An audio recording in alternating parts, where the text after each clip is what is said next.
Hey guys, what is up? It is me, Pagey, here once again with another video on Stargirl Season 2. So Stargirl Season 1 has come and gone with one of the best freshman seasons for any DC TV show. Some would say the best.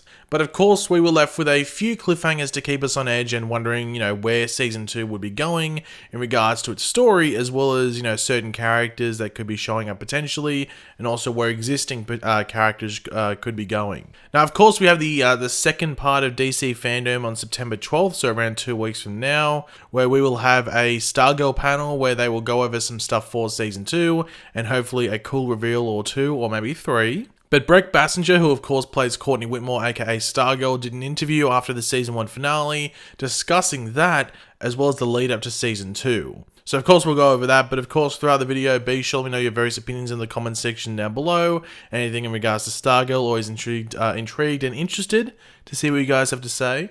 And of course, if you're going to enjoy the video, it would be awesome if you could drop a like on it to show your support for the channel and the video. So yeah, as per usual, we'll just go over the question, the answer, and if needed, we'll jump into some thoughts. And of course, the interview will be linked in the description down below if you do want to go check it out. Everything came together in these last 2 episodes. When you read them and shot them, what were your favourite aspects of the way the season wrapped up? What were your favourite things involving your character? And was there anything with the other characters that you found yourself specifically drawn to? It was such a small moment, but I really appreciated it with Rick and Courtney at the very end. There's this sense of solitude between them.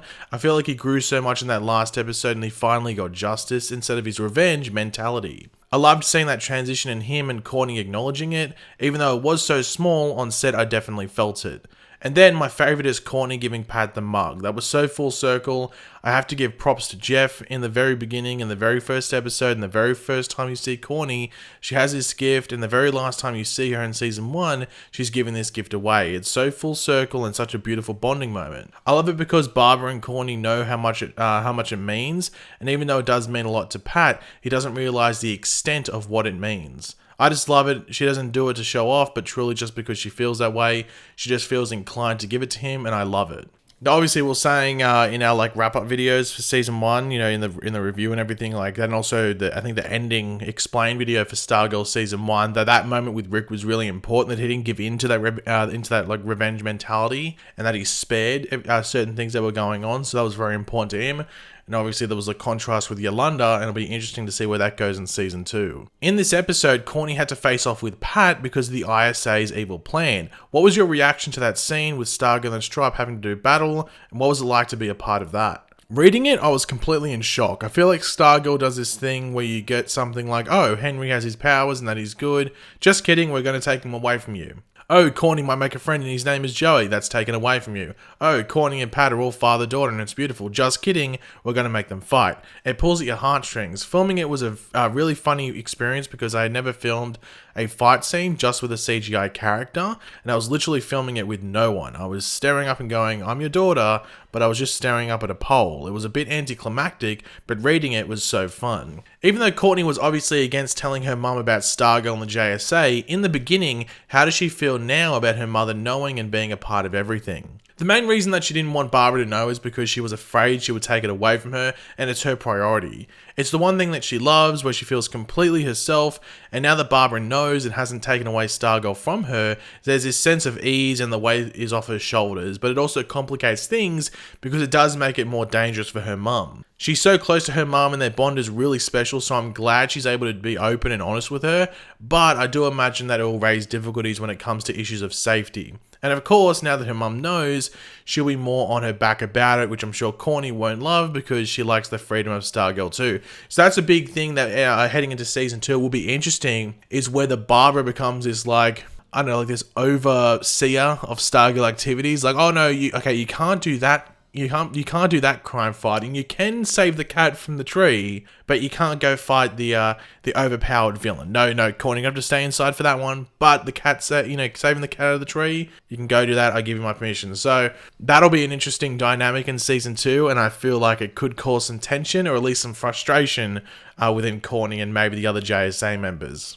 But pretty much it's just going to be another version of Pat, so she'll just have double the Pat from early on in Season 1 on her back in Season 2. We get to see hints of who some possible villains could be, and Cindy is still around and she's got enough teenage angst to last a lifetime. What do you think we'll see as far as villains go in Season 2? Are you expecting things to just get more and more challenging for this new team? Yes, you see Cindy at the very end pull at the diamond that has Eclipso in it. So just saying that, I would assume that we'll have to deal with Eclipso, but I'm just making an assumption from what we saw. So obviously this is Breck, trying to be non-spoilery as possible. Like, she would probably know where it's going, I'd assume. Because I think there's been interviews before where, like, she's been told and the other people have been told, like the main cast, as to what's going on in the future with the show. So she would know, but she's probably just trying to be safe there and not let anything slip. So obviously very safe. But obviously we know Eclipso and the Shade are going to be the main villainous antagonists, if you want to call them, heading into Season 2, so it will be interesting to see how they work, and how early on in the season they strike, if you want to call it. I love the fight scene between Cindy and Courtney because they're just so opposite, but so similar at the same time. What's it like to get to do fight scenes with her, and how is this fight scene compared to the other ones, the other one that you guys had? This one was different in that I was more in control, which I liked, but I personally love Shiv and Stargirl and their rivalry. It comes straight from the comics, so I love the nostalgia aspect of that. I also always compare us to Kim Possible and Shigo.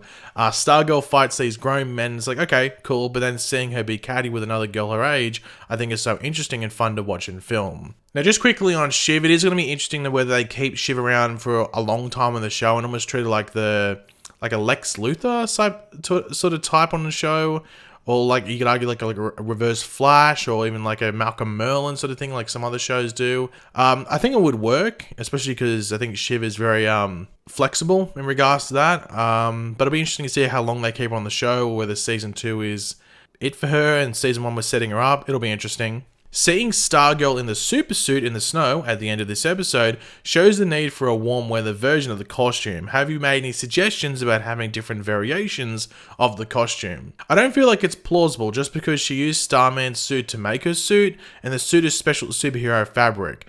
But we filmed the first season in the summer in Atlanta, so I was grateful for the crop top. If the timeline is what it looks like it's going to be, we'll be filming in the winter and it gets to 0 degrees. I'm going to be freezing my butt off. Maybe it will add something, I don't know. Maybe it will keep me on my toes. It'll be great. Maybe you can bring leg warmers back in style. Leg warmers, LOL. I'll run that by Jeff. Every time I bring up an idea to him that's clearly not great, he's like, yeah, we'll do that in Season 10. Now, the suit with Stargirl is interesting. What she wears at the moment is very Star-Spangled Kid, like what she started off with. But Stargirl does get a variation in the suit where it pretty much covers her entire body. So they could do that if they wanted to. But as Breck says in the interview, like the story was that she used Starman's suit to make her suit. But I guess there could be materials in the JSA headquarters. It could be a supply closet with all the material and fabric needed to make a super suit. So they could make the longer suit, that covers most of her body if needed.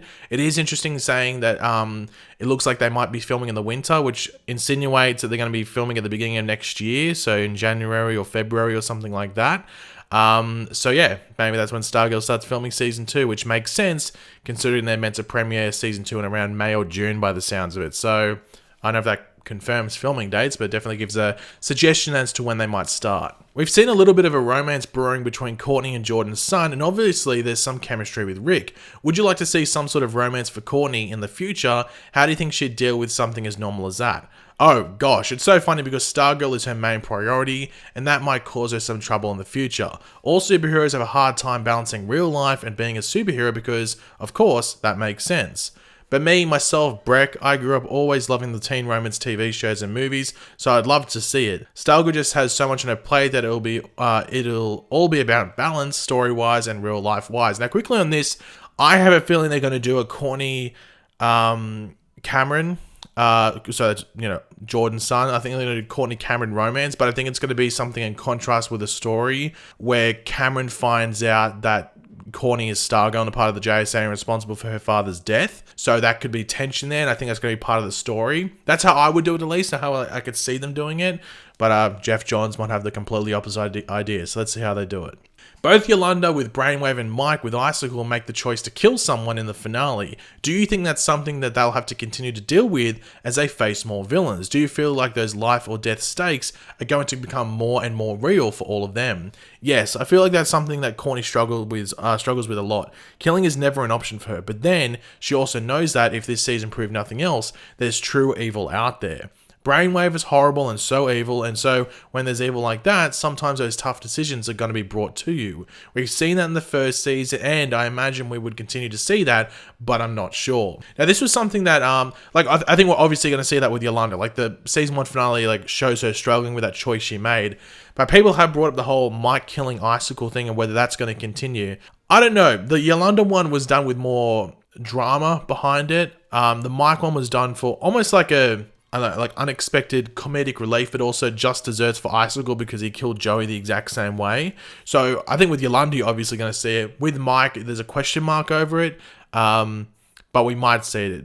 We'll have to wait and see. Who knows? And the final question is, at the very end of the finale, we got to learn that Starman is still alive. When did you find out that he'd be returning in the finale, and what do you hope that means for next season? I found out when I read the 13th episode, probably the day of the table read of the 13th episode, 2 days before we started filming that 13th episode, and I was so shocked.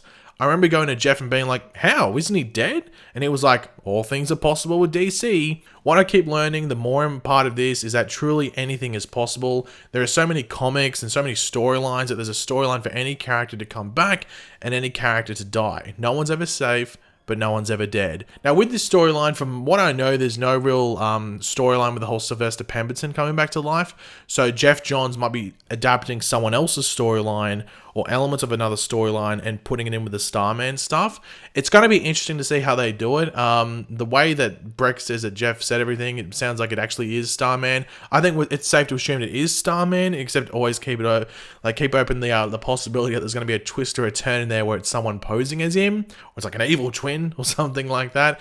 It'll be interesting, but that's probably one of the aspects I'm so interested in, because there's such a, it's not clear what's going on there. Like with the Shade, he's in, you know what's going on with the Shade. Sydney's got Eclipse, you know what's going to happen there. But Starman, that's got such a big question mark, and it's just so unclear what's going on there. I'm just super, super curious to see what they do there, and hopefully we get some hints as to what might be going on there at DC Fandom, even though I'm pretty sure Jeff Johns wouldn't want to be spoiling anything. He doesn't like giving away spoilers. But yeah, guys, that's pretty much it. If you enjoyed the video, it would be awesome if you could drop a like on it to show support. Let me know in the comments section down below your various opinions about this interview. It was actually a fairly interesting interview. Didn't think it would be going into it, but going through it, and actually ended up being pretty damn interesting. But yeah, let me know all your opinions down there in the comments section down below. And of course, if you are new to the channel, make sure to subscribe. And yeah, I'll catch you guys later. Goodbye.